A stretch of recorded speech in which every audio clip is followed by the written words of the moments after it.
রোজা রেখে স্ত্রীকে জড়িয়ে ধরা বা চুমু খাওয়া যাবে কিনা? প্রিয় ভাইয়েরা আমার, অনেকেই আছেন আমাদেরকে এই প্রশ্নগুলো করে থাকেন। সামনে রমজান চলে আসছে, অনেকেই এই প্রশ্নগুলো করতেছেন যে হুজুর, রোজা রেখে স্ত্রীকে জড়িয়ে ধরা যাবে কিনা বা চুমু খাওয়া যাবে কিনা?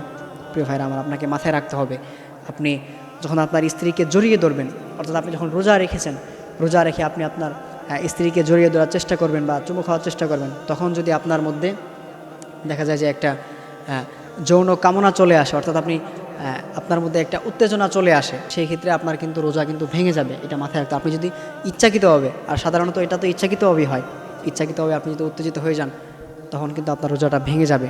এই জন্য অবশ্যই এই বিষয়টা মাথায় রাখতে হবে।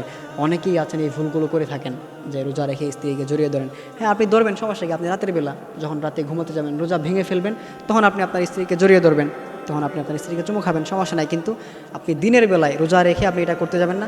কেননা আপনি যখন স্ত্রীকে জড়িয়ে ধরতে যাবেন, তখন আপনার মধ্যে একটা অন্যরকম ফিলিংস কাজ করবে, আপনার মধ্যে হয়তো বা সহবাস করার ইচ্ছে জাগবে, আপনার মধ্যে একটা কামনা বাসনা চলে আসবে।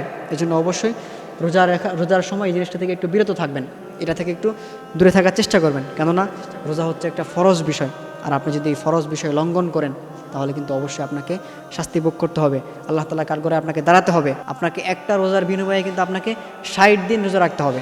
যদি এটাও না পারেন, তাহলে কিন্তু আপনাকে 60 জনকে আপনাকে খাওয়াতে হবে।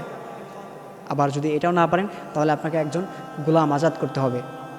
এটা কিন্তু খুব মারাত্মক একটা বিষয়, এই জন্য অবশ্যই এটা মাথায় রাখতে হবে। আর আপনি যখন রোজা কাজা করে ফেলবেন, ভেঙে ফেলবেন, তখন কিন্তু আপনার শাস্তি হবে, আপনার কিন্তু গুনাহ হয়ে যাবে। এই বিষয়টা মাথায় রাখতে হবে। আল্লাহ তাআলা আমাদের সকলকে এই বিষয়গুলো বুঝে এবং মেনে চলার তৌফিক দান করুন, আমিন।